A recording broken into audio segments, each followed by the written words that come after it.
Now that everyone's asleep, let's talk about what it's actually like to fly Air France Business for 14 hours overnight from Singapore to Paris. So I'll give a rating to the sleep quality, how well I can do my skincare routine in this seat, whether there is enough storage space for handbags and other items, and of course, food.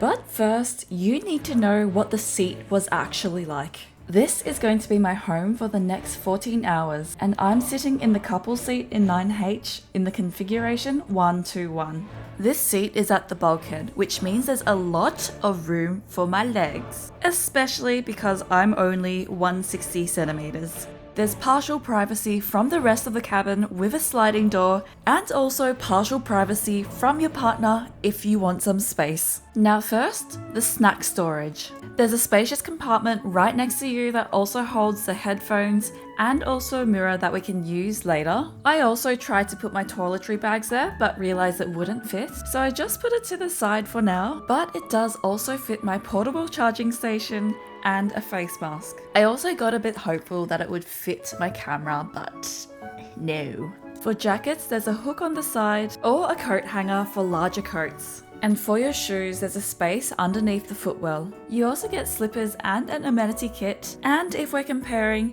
the men's and the women's one are basically the same except for the colour. It's stocked with Clarins goodies and also a pen. And if you're wondering where my handbag went, along with everything else I couldn't fit, yeah, I'm not a light packer. So I'll have to give the storage a 4 out of 10.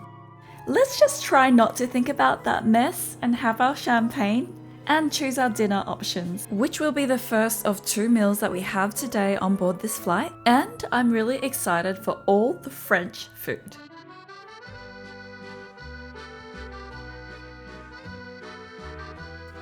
The first thing that I like to do when I get on a flight is charge my phone because I'm always out of battery, and luckily here they have USB-C ports, which means I don't have to worry about the international plug.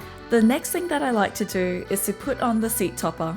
It makes the seat more comfortable and it separates you from the seat that hasn't been washed. The best part about it is that it's a Sofitel mattress pad, which is definitely going to add to the sleep score.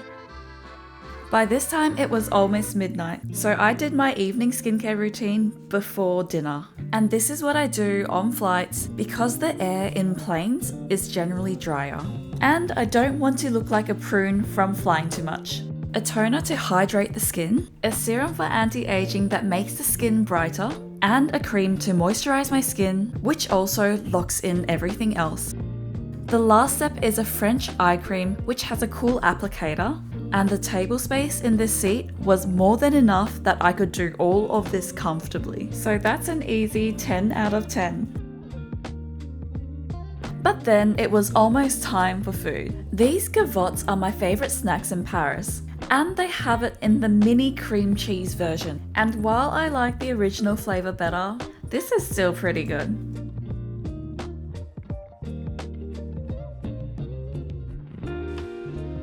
Dinner ended up being served at 11:44, which is not bad considering this is just over an hour after takeoff. The first thing I noticed was they didn't skimp on the butter, because this is one of the best brands in Paris, but don't worry, it is balanced by lots of salad. For the main, I got the fish with beurre blanc, and they even gave me the beurre blanc sauce to pour, which just goes to show how little turbulence there is, and it shows the insane trust that should not be given to me under normal circumstances. Exhibit A, drop from first bite goes on to self. This fish was good though. It was so good that I had to share it with my neighbour, and we both agreed this was a solid 8 out of 10.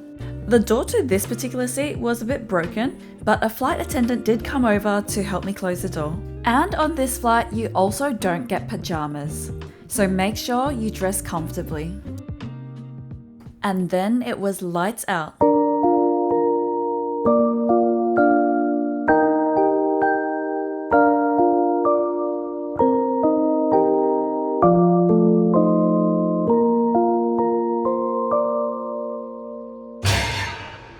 Good morning.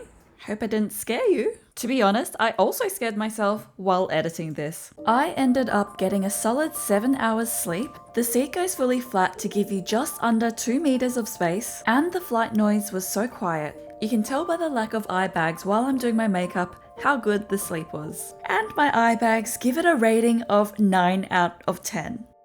Breakfast was served around 10:15, and there is a hot dish, but I felt like meat and cheese, balanced of course by a fruit salad and some yogurt. Then they came around with the pastries and I got really excited. Since we're flying to France, this is my first croissant. And of course, I loaded it up with butter. As if croissants aren't basically 80% butter anyway. This flight cost us 680 Singapore dollars with 104,500 Qantas points. So was it worth it? Honestly, it's different for everyone, but I'd love to know your opinion in the comments. And if you like your flight videos, you might want to watch this one.